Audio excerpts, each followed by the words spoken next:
Maka mohon maaf lahir batin, kalau sekarang ayah bunda, bapak ibu hadirin sekalian, melihat seseorang yang ujiannya berat sekali, dihina, difitnah, dicaci maki, dibully dan segala macam misalnya, kenapa? Judul kajiannya adalah agar kuat saat diuji. Agar kuat saat diuji. Sebelum saya lanjut, kira-kira yang hadir di sini hari ini ada yang sedang diuji atau tidak? Halo? Ini kayaknya mata nggak bisa bohong ini kelihatannya. Allahu Akbar walillahil hamd. Baik, saya akan mulai dari sini mungkin ya. Ayah bunda yang dirahmati Allah, selama kita hidup di dunia, selama itulah kita akan diuji. Setuju nggak kira-kira? Setuju? Selama kita hidup di dunia, selama itulah kita akan diuji. Dan ujian dalam hidup ini, ayah bunda jamaah yang dirahmati Allah, hanya ada dua saja. Dua ujian itulah yang digulirkan, digilirkan dalam setiap kehidupan manusia. Ahilman, apa di antara dua ujian itu? Ayah bunda bisa melihat di Quran surat Al-Anbiya ayat 35. Surat apa? Al-Anbiya ayat berapa? 35. Perhatikan dengan iman ayat berikut ini. A'udzubillahi minasyaitonirrajim. Bismillahirrahmanirrahim. Kullu nafsin dha'iqatul maut. Setiap yang bernapas, berjiwa, yang hidup pasti dia akan mati. Sebelum dia berjumpa dengan kematiannya, maka dia akan melalui proses hidup yang namanya dunia. Dan hari ini ayah bunda kita semua sedang berada di fase kehidupan yang namanya dunia. Apa yang akan Allah hadirkan dalam kehidupan dunia kita? Lanjut. Wa nablukum bisyarri wal khairi fitnah. Dan kami akan menguji kamu sekalian. Siapa? Manusia. Siapa? Manusia beriman. Siapa? Kita semua. Apa? Bisyarri, dengan sesuatu yang buruk, dengan sesuatu yang menyedihkan, menyulitkan, memadorotkan, mengecewakan dan segala macamnya. Dan wal khairi, dan kebaikan atau sesuatu yang membahagiakan, menyenangkan. Sebagai apa? Fitnah, sebagai ujian. Wa ilaina turja'un. Dan hanya kepada kamilah engkau akan dikembalikan. Jadi ayah bunda yang dirahmati Allah, ciri di antara manusia yang hidup itu pasti dia mendapatkan ujian. Pasti dia punya masalah. Kalau tidak ingin punya masalah, apa kira-kira? Kalau tidak ingin punya masalah berarti jangan hidup. Kalau tidak ingin diuji, kalau merasa tidak ingin diuji, berarti kita ingin mengakhiri kehidupan kita. Karena ciri kehidupan itu pasti akan diuji. Dengan kebaikan, dengan keburukan, dengan kebahagiaan, dengan kesedihan. Dan itulah yang digulirkan, digilirkan dalam kehidupan kita. Ada nikmat, ada musibah. Ada sehat, ada sakit, ada lapang, ada sempit, ada saat mendapatkan, ada saat kehilangan, ada saat tertawa, tersenyum, tapi ada saat menangis, bersedih. Jadi semuanya ujian gitu. Ada hidup, ada mati. Itu ujian. Sekarang saya mau tanya nih, punten mohon maaf. Biasanya hadirin lebih siap diuji dengan sesuatu yang menyenangkan atau yang menyedihkan? Halo? Jelas tidak ini pertanyaannya nih? Kita ini lebih siap diuji dengan yang membahagiakan atau yang menyedihkan? Nah, jawabannya beda-beda ya. Kalau boleh saya jawab, mohon maaf ya kalau berbeda. Biasanya kita itu seringkali tidak menganggap sesuatu yang membahagiakan itu sebagai ujian. Betul atau tidak?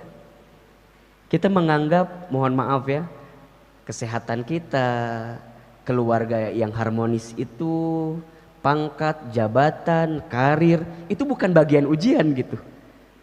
Karena berjalan mulus, lancar, betul atau tidak? Kita seringkali menganggap ujian itu sesuatu yang berat-berat saja.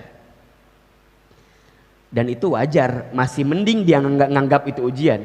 Ada yang tidak sadar menganggap sesuatu yang buruk pun bukan ujian gitu. Nah maka dari sinilah kita akan memahami bahwa oh berarti ahilman setiap proses apapun yang kita dapatkan dalam hidup itu adalah ujian. Iya. Mudahnya berarti jika ada di antara hadirin pemirsa Darussalam TV, jamaah, ayah bunda yang hari ini sedang diuji dengan sesuatu yang membahagiakan, jangan sombong, jangan takabur, jangan ujub, jangan merasa bahwa kita di atas segalanya. Ingat, bisa jadi besok lusa kita akan terjatuh, kemudian kita kehilangan apa yang membahagiakan dalam kehidupan kita. Yang punya pangkat, yang punya jabatan, gak lama kok, sebentar. Berapa tahun maksimal biasanya? 5 tahun, 10 tahun. Ada saat kita berhenti dari itu semua. Maka saat dititipkan dengan sesuatu yang membahagiakan, jangan lupa bahwa sesungguhnya yang menitipkan itu siapa? Allah. Begitupun seterusnya, jika ada di antara ayah bunda hadirin, kita semua yang hari ini sedang diberikan kesulitan, kesedihan, ujian yang menyakitkan, jangan putus asa. Karena pertolongan Allah itu begitu luas. Perlindungan Allah itu begitu sempurna. Dan kita selama kita hidup pasti kita akan dibimbing dan diarahkan oleh Allah mendapatkan kebaikan itu. Nah, pada kesempatan subuh ini coba kita akan sedikit mungkin membahas ujian-ujian yang berupa kesulitan dalam hidup saja. Ahilman, apakah semua di antara kita akan diuji dengan yang namanya kesulitan dalam hidup? Iya. Ada di Quran surat Al-Baqarah ayat 155, 156 misalnya. Bismillahirrahmanirrahim. Walanabluwannakum, dan pasti kami akan menguji kamu sekalian, bisyai'in, dengan sesuatu yang sedikit. Syai' dengan sesuatu. Apa di antaranya? Minal khauf, manusia itu akan diuji dengan ketakutan. Wal ju'i, dan kelaparan. Wa naqsi minal amwal, dan kekurangan harta. Wal anfus, dan kegoncangan jiwa. Ya, ada orang yang wafat, ada saudara kita yang wafat, ada saat kehilangan dan segala macam. Was samarat, dan buah-buahan. Maksudnya ada hasil dari apa yang kita harapkan tapi tidak sesuai dengan apa yang kita inginkan. Kecewa misalnya. 1 ketakutan, 2 kelaparan, 3 kekurangan harta, 4 kegoncangan jiwa, 5 wassamarat, ada harapan yang tidak kunjung menjadi sesuatu yang nyata dalam kehidupan kita. Sekarang saya mau tanya, di antara hadirin sekalian, ada tidak yang sedang disapa dengan ujian-ujian ini?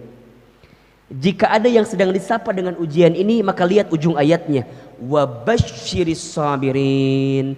Sesungguhnya ayah bunda kita semua sedang diberikan kabar gembira oleh Allah Subhanahu wa taala. Jadi kalau hari ini mohon maaf ya, mohon maaf, ada yang sedang merasa takut, gelisah. Misal tidak sedikit mungkin di antara kita ada yang kehilangan pekerjaan. Mungkin di antara kita ada yang harus dirumahkan. Mungkin ada di antara kita yang harus berkurang omset atau profit dari keuntungan bisnisnya. Atau barangkali ada di antara ayah bunda yang sedang punya persoalan di rumah tangganya. Ada yang sedang punya permasalahan di rumah tangganya atau keluarganya. Dan segala macam dalam kehidupannya. Maka jika kita merujuk kepada ayat ini, yakini, pahami bahwa ujian-ujian kesulitan itu adalah wabasyir, kabar gembira. Bagi siapa?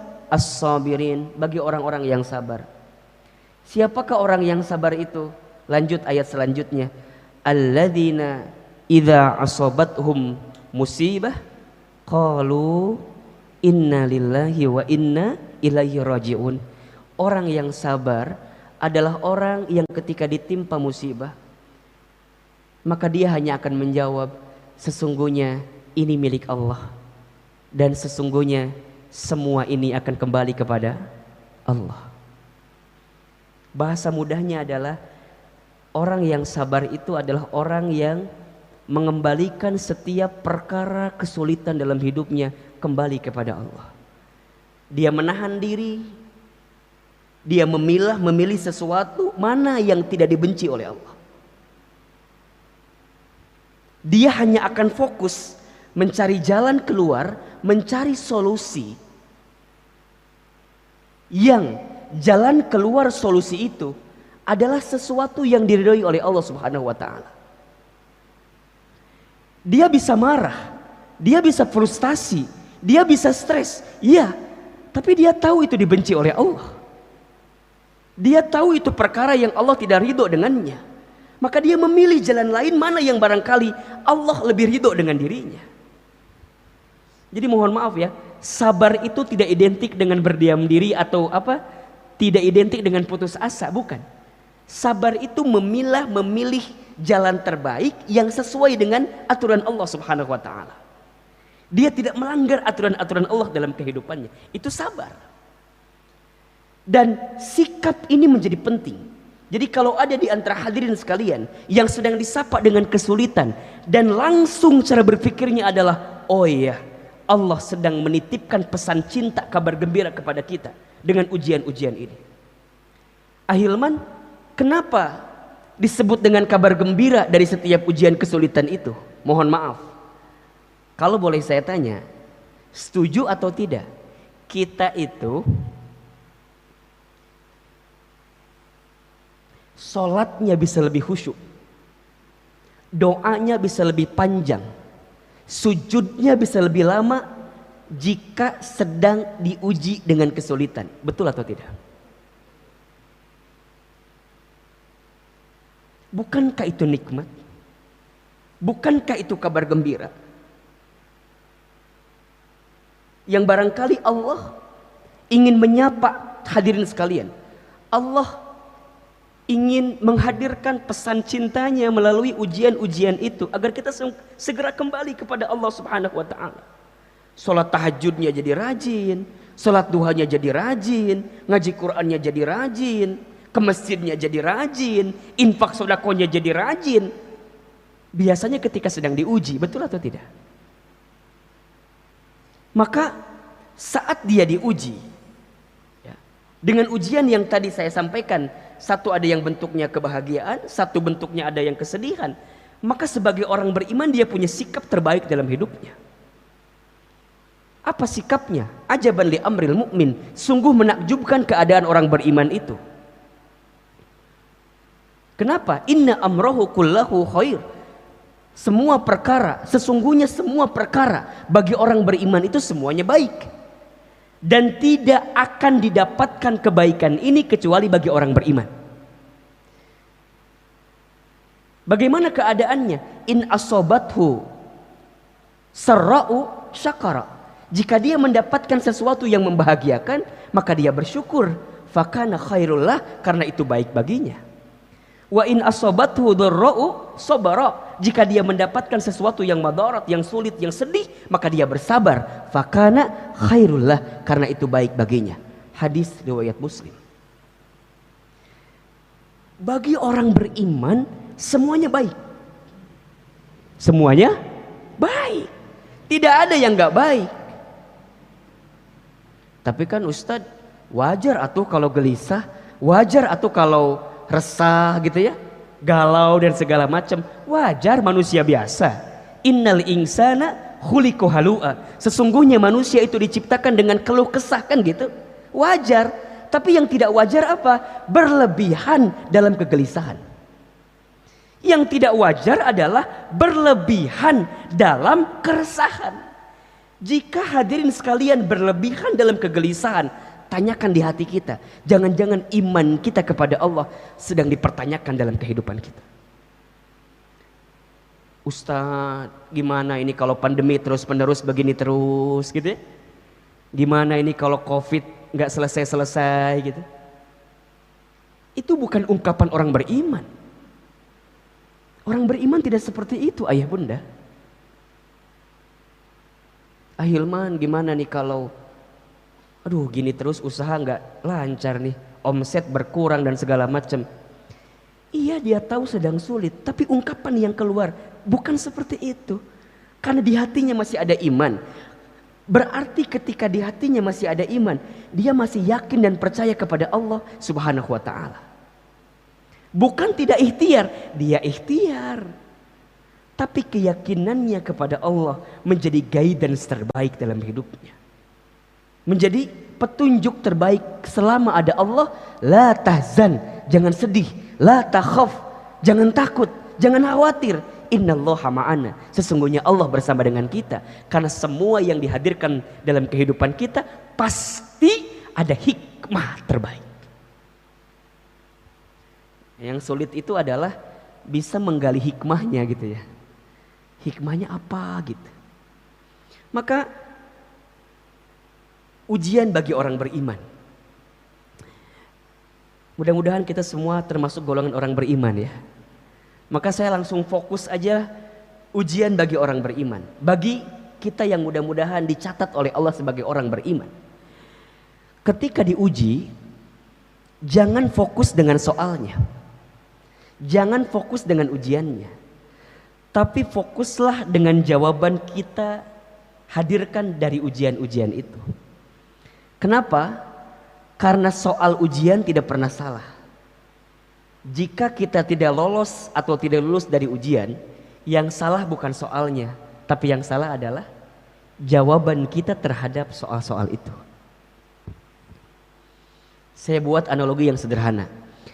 Kalau ayah bunda, teman-teman sekalian ikutan tes seleksi masuk perusahaan misalnya. Kemudian ada soal. Kita jawab soal itu.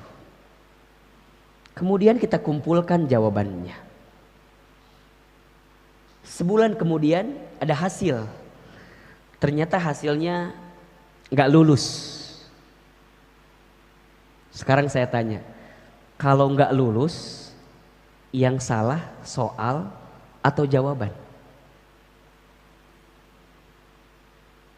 Halo? Jelas tidak pertanyaannya? Kalau kita ikutan tes, ikutan ujian, kemudian nggak lulus atau nggak lolos, itu yang salah soal atau jawaban? Jawaban. Sekarang kalau ada di antara hadirin sekalian yang sedang diuji dalam kehidupan, berarti yang kudu kita pikirkan itu ujiannya atau sikap kita terhadap ujian itu. Punten ya, mohon maaf, kita mah suka fokus dengan ujiannya, malah seringkali menyalahkan keadaan. Bukan kita lah, saya gitu ya. Saya mah suka sering menyalahkan keadaan. Ih tenah jadi gini, kenapa aku dapat ini, kan gitu ya. Apa yang salah gitu. Kadang-kadang tidak sedikit mencari kambing hitam kan gitu. Padahal kambing putih juga banyak. Kenapa harus cari kambing hitam? Ini kenapa? Ini kenapa? Ini kenapa? Sok, kalau dipikirin begitu stres nggak kira-kira Pak? Stres atuh Pak. Padahal yang Allah inginkan dari setiap dinamika ujian-ujian dalam kehidupan kita adalah apa coba? Ayyukum ahsanu amala. Siapa yang paling hebat, yang paling baik amalnya dari proses ujian-ujian dalam kehidupan kita. Surat Al-Mulk ayat 2. Bismillahirrahmanirrahim. Alladzi khalaqal mauta wal hayata liyabluwakum ayyukum ahsanu amala wa huwal azizul ghafur. Dialah Allah yang menciptakan kematian dan kehidupan. Sebagai apa? Sebagai ujian. Berarti selama hidup, selama itulah kita akan diuji dengan dinamika ujian yang tadi. Dan apa yang akan Allah lihat dari setiap ujian-ujian itu? Ayyukum ahsanu amala. Siapa di antara kamu sekalian yang paling baik amalnya, yang paling baik sikapnya. Nah, pertanyaan kita, kira-kira hadirin kita semua saat diuji itu sikapnya sudah benar apa belum? Sudah sesuai atau belum? Sebelum ke sana, bagi orang beriman, saat dia diuji, ini bagi orang beriman ya, bagi orang beriman, saat dia diuji, dia akan memahami, meyakini bahwa ujian adalah bagian cara Allah menaikkan derajat dalam hidupnya.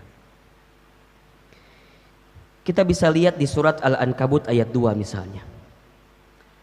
Ahasiban nasu ayyutraku ayyaqulu amanna wa hum la yuftanun. Apakah manusia itu mengira bahwa mereka dibiarkan saja mengatakan kami telah beriman sedang mereka tidak diuji? Di surat yang lain Al-Baqarah ayat 224 Allah berfirman, am hasibtum an tadkhulul jannata walamma ya'tikum mathalul ladzina khalau min qablikum. Apakah kamu mengira bahwa kamu akan masuk surga padahal belum datang kepadamu ujian, cobaan sebagaimana halnya orang-orang terdahulu sebelum kamu? Hadirin, perhatikan di sini. Berarti ahilman, seseorang itu semakin kuat imannya, semakin berat ujiannya. Ya. Tapi, ya ini penting. Tapi karena dia punya kekuatan iman dalam hidupnya, seberat apapun ujian itu, maka akan terasa ringan dalam hidupnya. Maka mohon maaf lahir batin, kalau sekarang ayah bunda, bapak ibu hadirin sekalian, melihat seseorang yang ujiannya berat sekali, dihina, difitnah, dicaci maki, dibully dan segala macam misalnya. Kenapa? Karena memang Allah tahu, Allah yakin, Allah menitipkan beban berat dalam hidupnya sesuai dengan kemampuannya.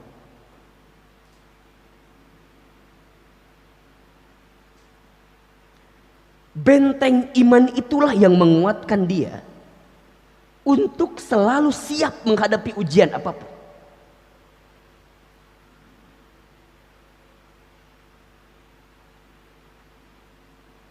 Dan jika kita diuji keimanannya oleh Allah, maka akan diuji dengan ujian-ujian itu. Para nabi, para rasul, ujiannya banyak atau sedikit? Banyak.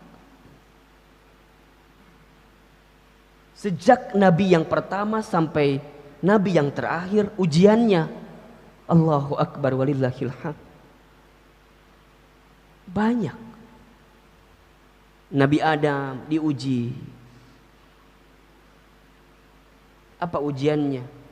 Tidak tanggung-tanggung kan? Di antara banyak ujian itu diusir dari surga. Karena ada satu peristiwa membangkang kepada Allah ketika itu kan? Nabi Nuh diuji atau tidak? Diuji. Dengan apa? Dengan keadaan istri dan anaknya yang membangkang kepadanya. Terbayang gak oleh ayah bunda? Mengajak umatnya, mengajak kaumnya yang membangkang, yang menolak. Bukan orang yang jauh, tapi orang yang dekat.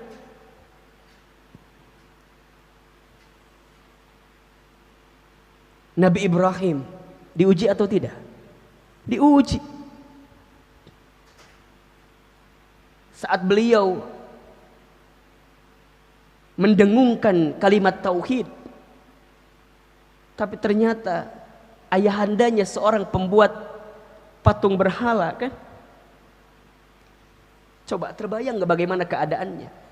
Kemudian mau dibakar tubuhnya, dibakar. Nabi Musa alaihissalam diuji, Nabi Ismail alaihissalam diuji, Nabi Muhammad sallallahu alaihi wasallam diuji. Jika seandainya ujian ayah bunda dibandingkan dengan ujian para nabi dan rasul, demi Allah tidak ada seujung kuku ujian yang kita dapatkan dibanding ujian para nabi dan rasul. Turun lagi para sahabat, para tabi'in, atba'ut tabi'in, para ulama. Ujian. Dan seseorang itu akan diuji sesuai dengan kadar imannya. Tapi karena dia punya iman dalam hatinya, maka seberat apapun ujiannya akan terasa ringan. Berarti kalimat selanjutnya adalah, jika di antara ayah bunda, hadirin sekalian, yang merasa berat dengan ujian dalam hidup, tanyakan dalam hati kita, masihkah ada iman di hati kita atau tidak? Dan jika kita melihat ayat-ayat ini gitu ya, bahwa seseorang tidak akan dikatakan beriman sebelum diuji, seseorang tidak akan masuk surga sebelum diuji, maka saat dia diuji dalam kebaikan-kebaikan di hadapan Allah, maka dia akan menangkapnya dengan sesuatu yang membahagiakan dalam hidup. Dia akan tersenyum, dia akan kemudian merasa lapang hatinya dengan ujian-ujian, karena semakin dekat kebaikan dalam hidupnya. Bahkan dalam hadis baginda Nabi SAW yang diriwayatkan oleh Al-Imam Al-Bukhari, disebutkan di situ, man yuridillahu bihi khaira yusiba minhu. Barang siapa yang diinginkan oleh Allah kebaikan dalam hidupnya, barang siapa yang diinginkan oleh Allah menjadi baik dalam hidupnya, yusiba minhu, maka Allah akan berikan ujian kepadanya. Allah akan berikan musibah kepadanya. Catatan, bagi orang beriman. Maka jika hadirin merasa masih ada iman di hatinya dan mengakui bahwa kita adalah orang beriman, maka berapapun besarnya, beratnya, kuatnya ujian yang datang dalam hidup, maka dia akan meyakini bahwa ini adalah bukti kasih sayang Allah kepadanya. Karena Allah menginginkan dia menjadi pribadi yang baik dalam hidupnya. Maka ahilman, apa sikap terbaik nih? Sikap terbaik saat kita diuji, wabil khusus ketika mendapatkan kesulitan. Karena kalau kebahagiaan, tadi sikapnya bersyukur, mendekat kepada Allah dengan kebaikan-kebaikan itu. Tapi jika sedang sulit, sedang sedih, sedang kecewa, sikapnya apa? Agar kemudian kita kuat menghadapi ujian-ujian dalam hidup. Satu, husnuzon kepada Allah. Penting ini. Apa itu husnuzon? Berprasangka baik kepada Allah. Ana inda dzanni abdi bi. Hadis qudsi. Allah berfirman, sesungguhnya aku berserta bersama prasangka hambaku. Jadi apa yang kita sangkakan di hati kita, apa yang kita rasakan di hati kita, itu barangkali yang sesuai dengan apa yang kita dapatkan dalam kehidupan kita. Sebagaimana firman Allah di surat Fussilat ayat 23, wa dzalikum dhannukumul ladzi dhanantum bi rabbikum ardzakum fa asbahtum minal khasirin. Dan yang demikian itu adalah prasangkamu yang telah kamu sangka kepada Tuhanmu. Dia telah membinasakan kamu, maka jadilah kamu termasuk orang-orang yang merugi. Jadi sikap pertama, kudu husnuzon, kudu baik sangka sama Allah. Hilangkan kalimat-kalimat Allah nggak adil, Hilangkan kalimat-kalimat Allah zolim sama kita. Hilangkan itu. Tidak mungkin Allah menzalimi hambanya. Tidak mungkin Allah melukai hambanya. Tidak mungkin. Allah tidak mungkin meninggalkan hambanya. Apalagi orang beriman. Mohon maaf. Barangkali sebaliknya. Kita yang seringkali melupakan Allah. Kita yang seringkali meninggalkan perintah Allah. Kita yang seringkali melalaikan perintah Allah. Maka belajarlah untuk sikap pertama yang dihadirkan sebagai orang beriman ketika diuji adalah husnuzon kepada Allah. Bagaimana caranya kita husnuzon? Bagaimana caranya agar kita bisa punya sikap baik sangka dengan apapun yang datang dalam kehidupan, apalagi urusan kesulitan? Caranya adalah pertama, yakini dan terima bahwa semua yang datang dari Allah pasti yang terbaik. Quran surat Al-Baqarah ayat 216. Ada di tengah menuju penghujung ayatnya. Bismillahirrahmanirrahim. Wa asa an takrahu syai'aw wa huwa khairul lakum. Boleh jadi kamu membenci sesuatu padahal itu amat baik bagimu. Wa asa an tuhibbu syai'aw wa huwa syarrul lakum. Boleh jadi kamu menyukai sesuatu padahal itu amat buruk bagimu. Wallahu ya'lamu wa antum la ta'lamun. Allah mengetahui sedangkan kamu tidak mengetahuinya. Hadirin, ayah bunda, sekarang saya mau tanya. Kita itu kalau mengukur kebaikan seringkali menggunakan indikator aturan Allah atau menggunakan pandangan kita sebagai manusia.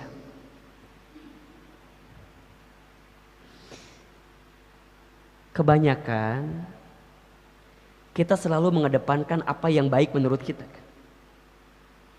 Kudu gini, kudu gitu. Kalau nggak gini, kalau nggak gitu, itu nggak baik dalam kacamata kita. Kita lupa mengedepankan indikator kebaikan dalam hidup ini sesuai dengan aturan Allah.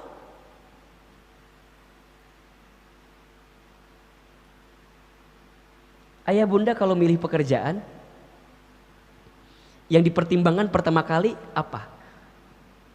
Banyak kecilnya gaji atau halal haram atau surga nerakanya? Kita seringkali mengedepankan ini gajinya besar, ini penghasilannya banyak, ahilman. Kita lupa bahwa pada bab pekerjaan itu ada pertimbangan halal haram, ada pertimbangan surga neraka, yang itu harus juga menjadi pertimbangan. Betul atau tidak? Ketika bisnis, yang seringkali kita pertimbangkan utama pertama kali apa? Untung ruginya. Kita lupa pada bab bisnis itu, pada bab usaha itu juga ada pertimbangan berkah tidaknya, Allah ini ridho apa tidaknya, halal haramnya, itu menjadi penting. Ketika milih istri, flashback ke belakang, yang kita pertimbangkan apa? Cantik tidaknya, atau seseorang yang bisa mengantarkan, menguatkan kita menuju surganya. Pertimbangannya kan cantik tidaknya, jadi dunia-dunia semua gitu loh. Ketika punya anak, menyekolahkan anak, mencari pendidikan untuk anak, apa yang kita pertimbangkan? Pernahkah ayah mempertimbangkan? Bunda, pernahkah mempertimbangkan? Ahilman, saya tuh pengen punya anak, pendidikannya saya pilih pendidikan yang terbaik yang bisa menghadirkan mahkota terbaik ketika saya berjumpa dengan Allah. Saya pengen punya anak yang hafal Quran, yang hafiz Al-Quran, yang mampu mendekat taat kepada Allah, yang akhlaknya istimewa dalam kehidupan. Atau barangkali ayah bunda lebih banyak mempertimbangkan ini akreditasinya A, ini juara olimpiade B dan segala macamnya. Kita lupa mempertimbangkan pertimbangan yang bisa mendekatkan kita kepada Allah Subhanahu wa taala. Dan pertimbangan itulah pertimbangan yang paling kuat seharusnya. Maka bagi orang beriman, ketika dia diuji, ketika dia sedang sulit, sikap pertamanya langsung yakin bahwa baik sangka kepada Allah. Ini yang terbaik bagiku. Dan ketika dia memahami itu, maka dia yakin yang baik menurut dia, menurut kita belum tentu baik menurut Allah, tapi yang baik menurut Allah pasti baik untuk kita.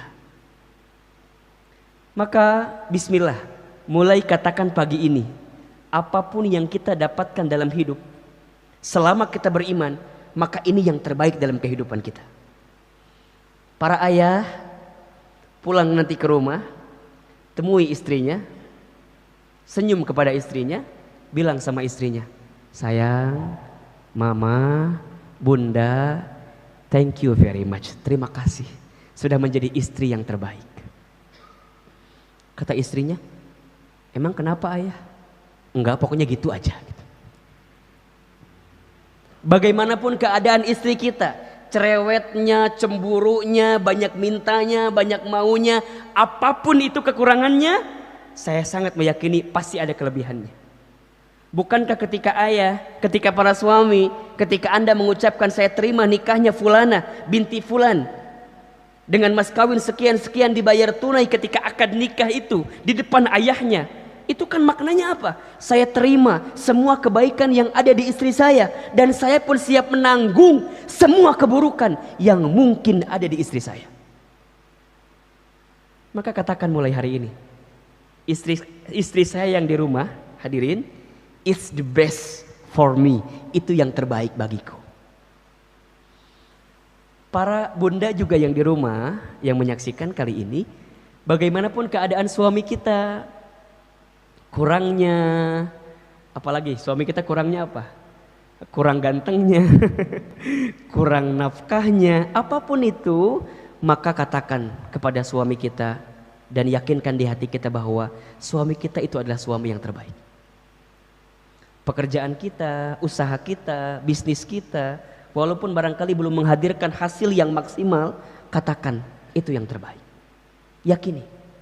Termasuk hari ini ketika kita disapa dengan COVID-19, ketika kita disapa dengan penyakit wabah, kita kan gak pernah mau punya penyakit seperti ini, punya pandemi seperti ini. Tapi kita percaya bahwa ada hikmah di balik musibah. Ya Allah, terima kasih. Kalau ayah bunda boleh renungi, coba saya mau tanya, Ramadan yang paling indah untuk ayah bunda kapan kira-kira?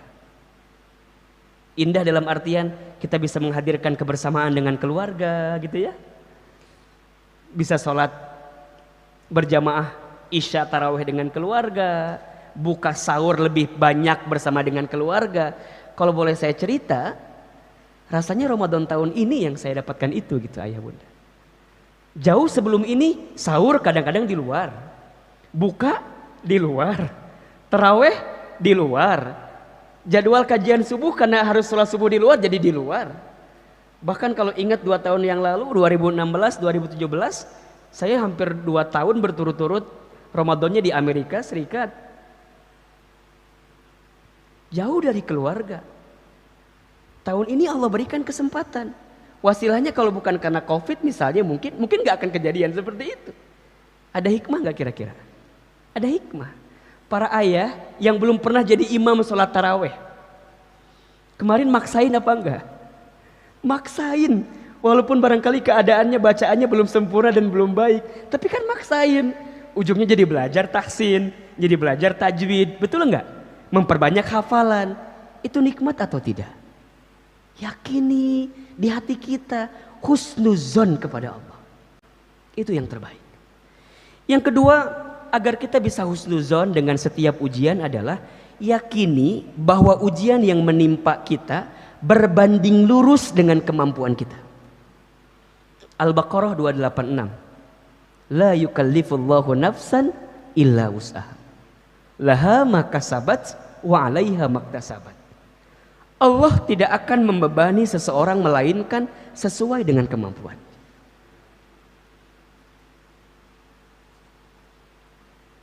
Kenapa ayah bunda yang diuji dengan kesulitan ini yakini, percaya bahwa pundak ayah bunda yang memang kuat untuk menerima ujian-ujian ini. Ahilman, kenapa nggak yang lain ya? Kenapa nggak dia ya? Kenapa aku ya? Karena Allah tahu pundak ayah bunda kuat menerima beban itu.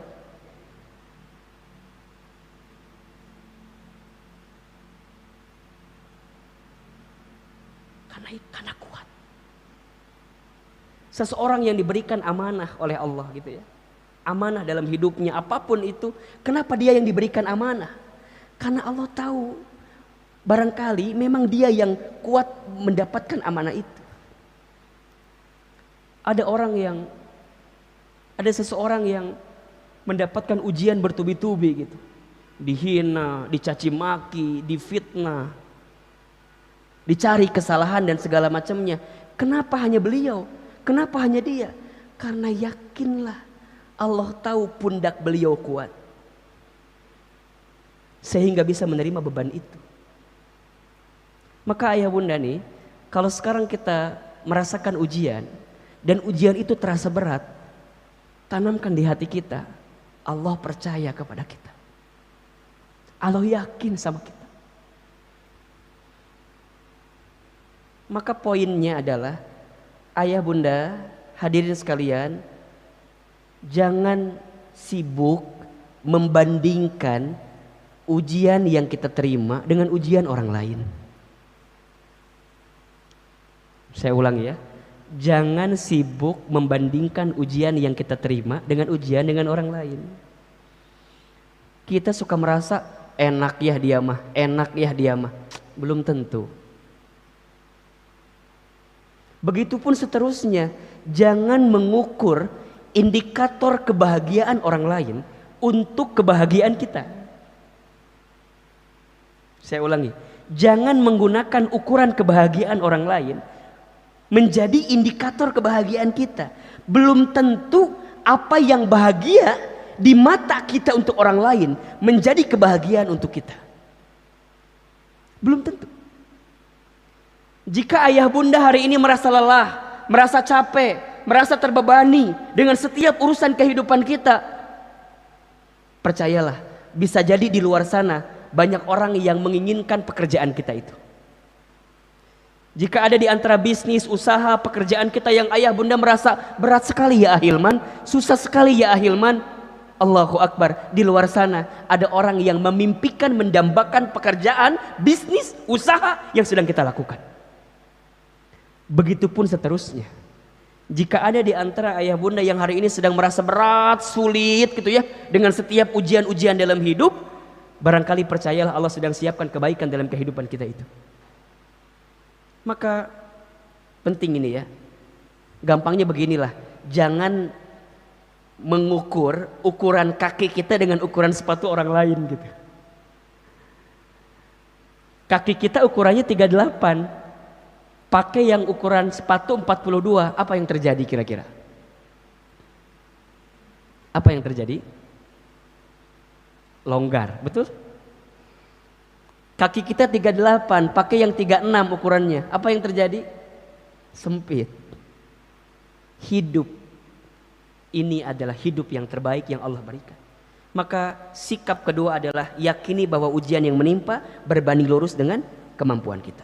Yang ketiga, agar kita bisa husnuzon, kemudian kita kuat dengan ujian, yakini bahwa bersama kesulitan ada kemudahan. Fa inna ma'al usri yusra, inna ma'al usri yusra. Maka sesungguhnya bersama dengan kesulitan itu ada kemudahan. Yakin jika dengan bersama Allah, ikhtiar kita akan semakin optimal. Ya, jangan menuhankan ikhtiar kita. Tapi bukan berarti tidak boleh ikhtiar, ikhtiar harus. Tapi jangan menuhankan ikhtiar kita. Kita harus ikhtiar maksimal, tapi pada akhirnya hasil yang menentukan siapa? Allah Subhanahu wa taala. Mudah-mudahan apa yang Al-Fakir sampaikan bermanfaat. Mohon maaf lahir batin, yang benar dari Allah, yang salah dari Al-Fakir yang pasti